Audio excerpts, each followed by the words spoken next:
The truth was the opposite of what they thought was happening on that couch. Fionnuala Adeyemi Castellano had been a NICU nurse for 10 years before her son Idris was born.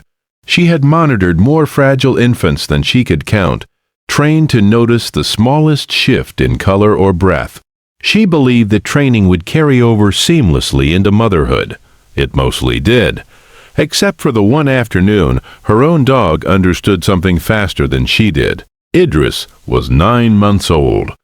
Nash was a 4-month-old Alaskan Malamute puppy, still gangly, still clumsy, generally more interested in chewing furniture legs than anything resembling vigilance. That Sunday afternoon, they were both on the living room couch. Idris propped against a cushion, Nash sprawled beside him. When the puppy did something he had never done before. He leaned his entire face against Idris's cheek and stayed there.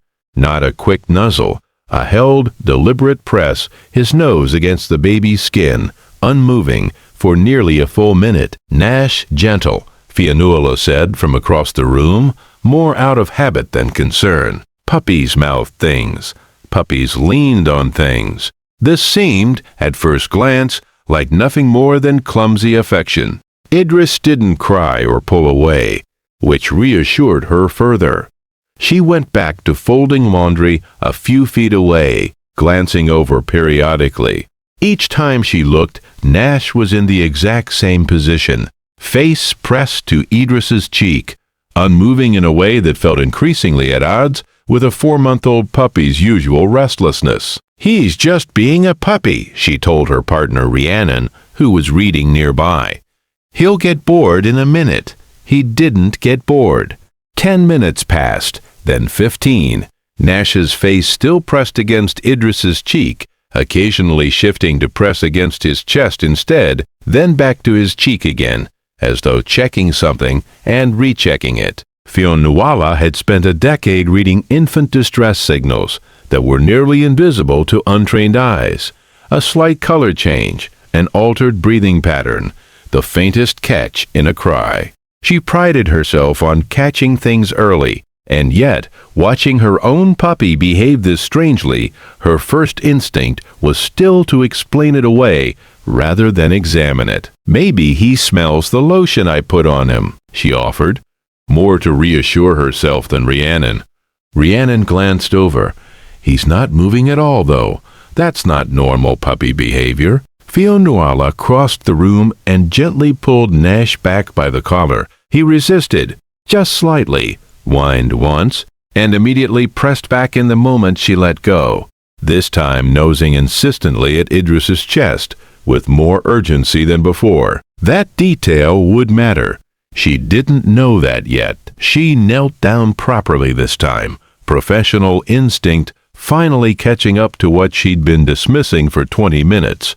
She placed 2 fingers lightly against Idris's chest and watched his breathing. It looked even, ordinary, but something about the rhythm, when she counted it out loud in her head, the way she'd done 1,000 times in the NICU, felt very slightly too fast for a baby at rest. Nash whined again, sharper this time, and pawed once at her hand. She lifted Idris's shirt to check his color properly, in better light. There it was, the faintest dusky tint at his lips, barely perceptible. The kind of subtle change she'd caught in premature infants years ago, but had somehow talked herself out of seeing in her own son, sitting comfortably on her own couch. 10 minutes earlier, she was already reaching for her phone before she finished the thought. At the emergency room, the pediatric cardiologist, Dr. Solomon Vukovic-Adair, listened to Idris's heart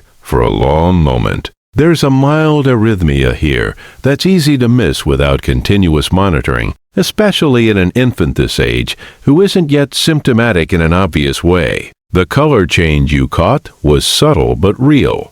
Another 20 or 30 minutes without intervention, and we'd likely be watching for signs of more significant strain. If you stay for stories about what animals sense before we do, you're in the right place. Subscribe so you don't miss the next one." Fionnuala sat in the hospital hallway that night, running the afternoon back through her mind. Nash's face pressed against Idris's cheek. Not clumsy affection, a puppy monitoring breath in the only way he had. The repeated nosing at the chest.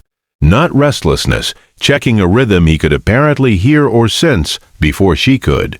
The sharpened whine and pawing, the only alarm bell available to him, growing louder the longer she failed to respond. Has your dog ever done something you couldn't explain until it was the only thing that made sense? Tell us in the comments. These stories deserve to be heard. Idris came home 2 days later, his heart rhythm monitored and managed, stable and thriving.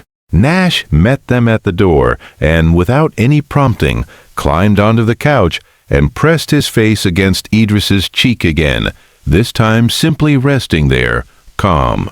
Every guardian deserves to be recognized, even the ones who never asked for anything in return. If stories like this matter to you, subscribe so you never miss the next one.